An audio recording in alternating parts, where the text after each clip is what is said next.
istiqomah, panggil para kiai yang istiqomah, panggil ormas Islam yang istiqomah, duduk dialog dengan mereka. Jangan kiai cuman dijadi pemadam kebakaran, orang lagi ribut disuruh semprot biar adem, nggak bisa.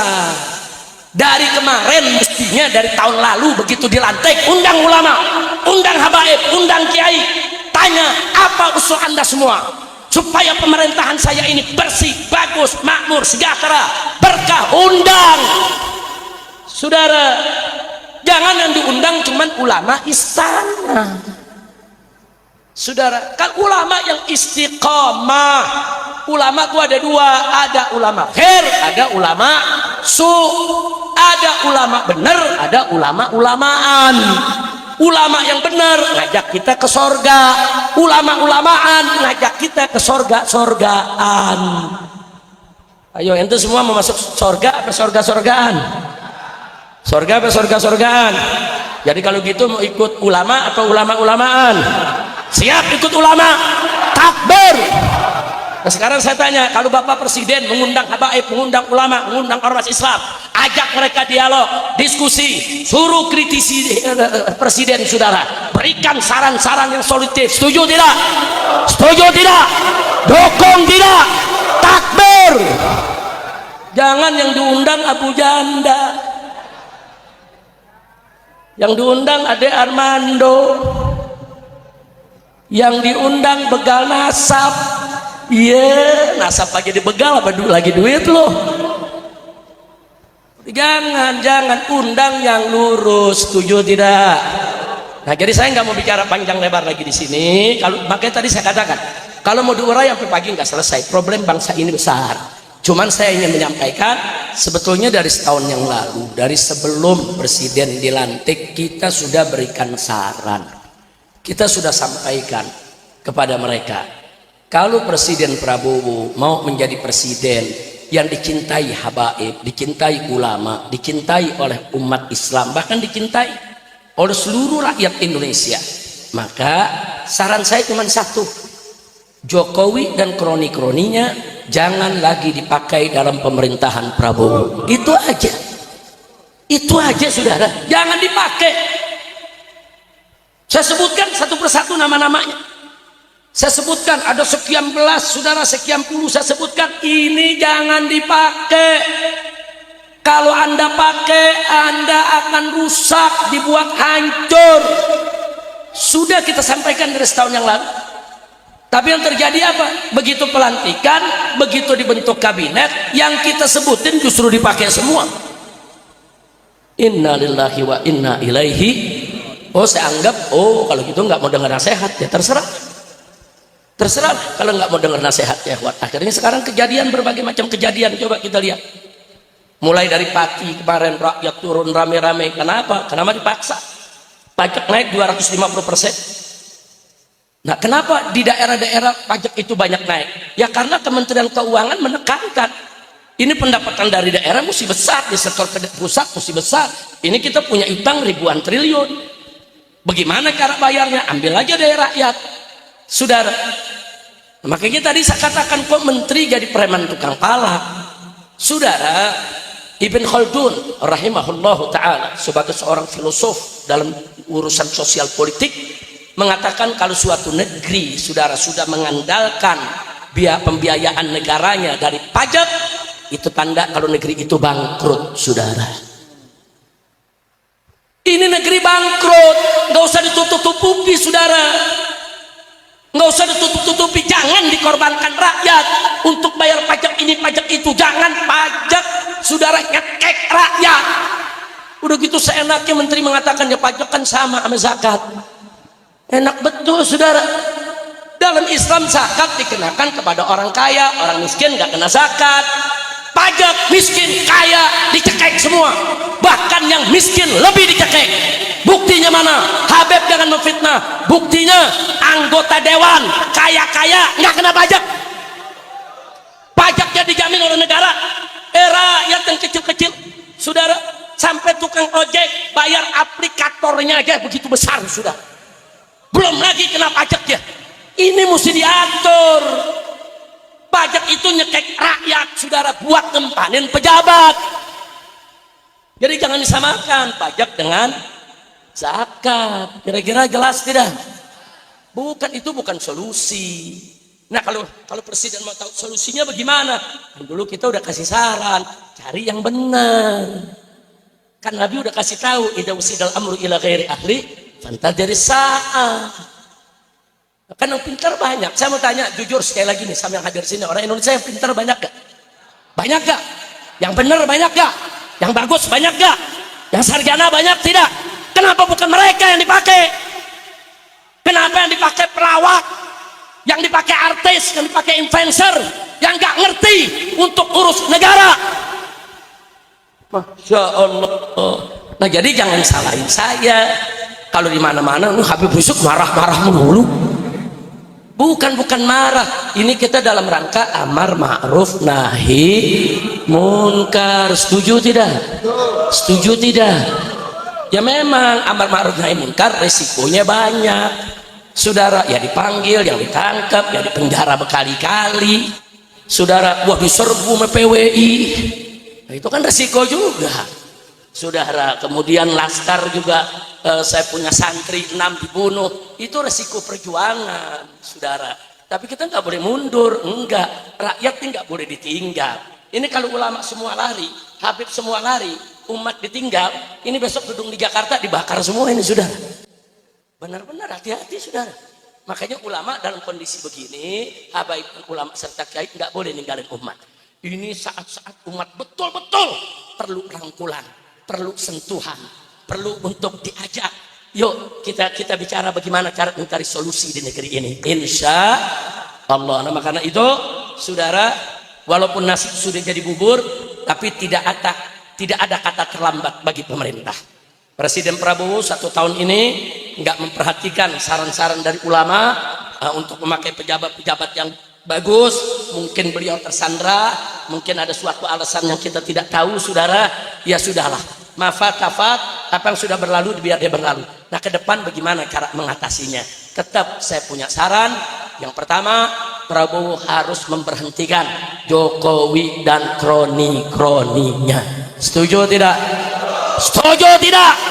Nah, yang kedua, segera undang habaib yang istiqamah, undang ulama yang istiqamah, undang ormas Islam yang istiqamah, ajak diskusi. Saya yakin di Jakarta aja nih kiai-kiai yang pintar banyak.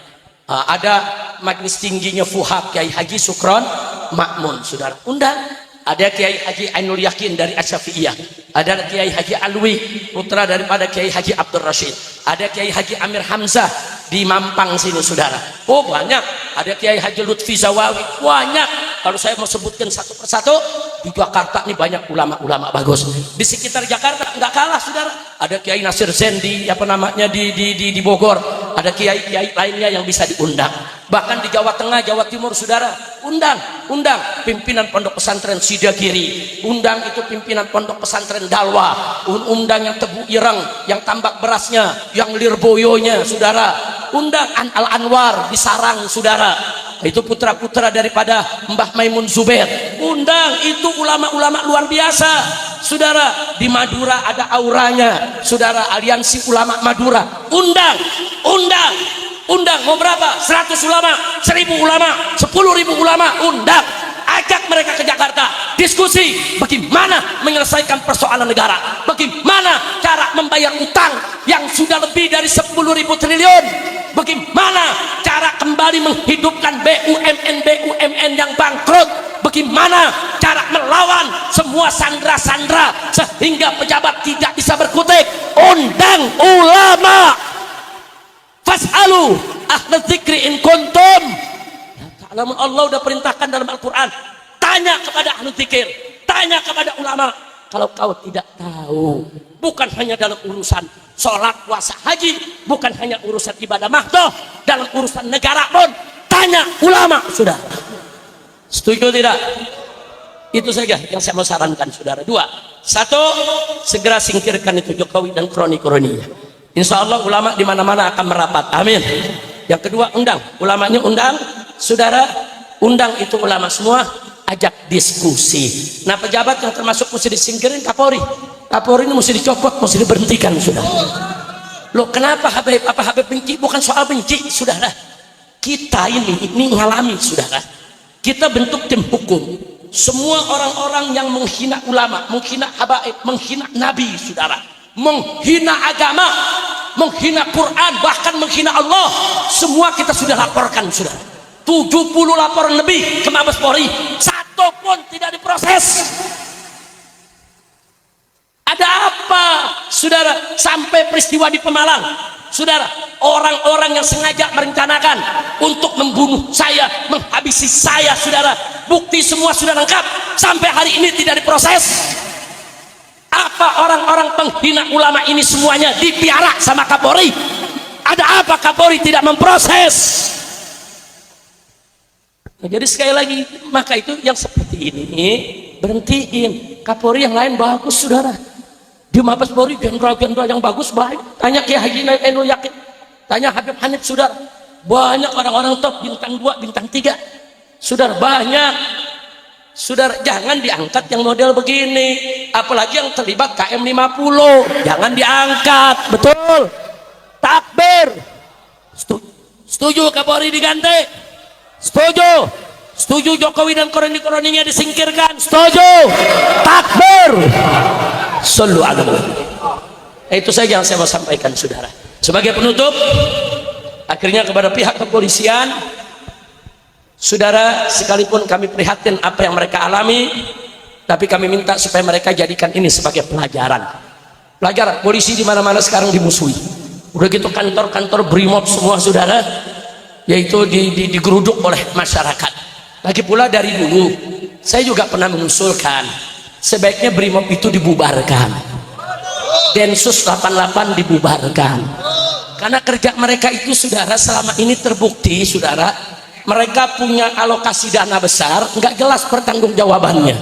Udah gitu, saudara, Brimob ini diperkuat, persenjataannya lebih dari tentara. Ini berbahaya. Memang Brimob mau perang lawan siapa? Brimob itu keamanan buat rakyat, bukan perang lawan rakyat. Yang mesti diperkuat senjata itu tentara, perkuat angkatan darat, betul, perkuat angkatan laut, betul, perkuat angkatan udara, betul, perkuat persenjataan tentara. Kenapa? Untuk melawan musuh yang datang dari luar, saudara. Kalau Brimob itu mau lawan siapa? Dipersenjatai begitu canggih, mau lawan rakyat, mau perang sama rakyat. Dari dulu saya bilang Densus 88 bubarin, saudara. Brimob juga bubarin, tugas Brimob berikan kepada tentara, cukup. Soal Densus 88 untuk terorisme, tentara juga punya kok pasukan anti terorisme, saudara. Betul? Setuju tidak? Sebab kalau mereka sudah bengis, bunuh orang, culik orang, siksa orang, saudara, rakyat jadi benci. Nanti akhirnya polisi yang nggak salah semua ikut jadi korban. Betul, betul. Padahal polisi yang baik juga ada, betul. Makanya polisi-polisi yang jahat, galak semacam ini singkirkan, singkirkan. Nah, maka itu kita minta kepada kepolisian berbenah dirilah, perbaiki diri. Kami para habaib, para ulama akan mengajak umat untuk yuk sama-sama kita memperbaiki kriteria kinerja kepolisian. Jangan sampai polisi jadi musuh rakyat. Karena kalau polisi jadi musuh rakyat, kita juga rugi, saudara. Karena kita perlu juga keamanan-keamanan yang mengurus segala pertikaian di antara kita. Nggak mungkin kita lepas dari polisi. Tapi kita tentu ingin polisi yang baik, bukan polisi yang jahat. Betul? Betul? Nah, itu yang saya mau sampaikan, saudara. Jadi segeralah Kapolri diganti, Densus dibubarkan, Brimob dibubarkan.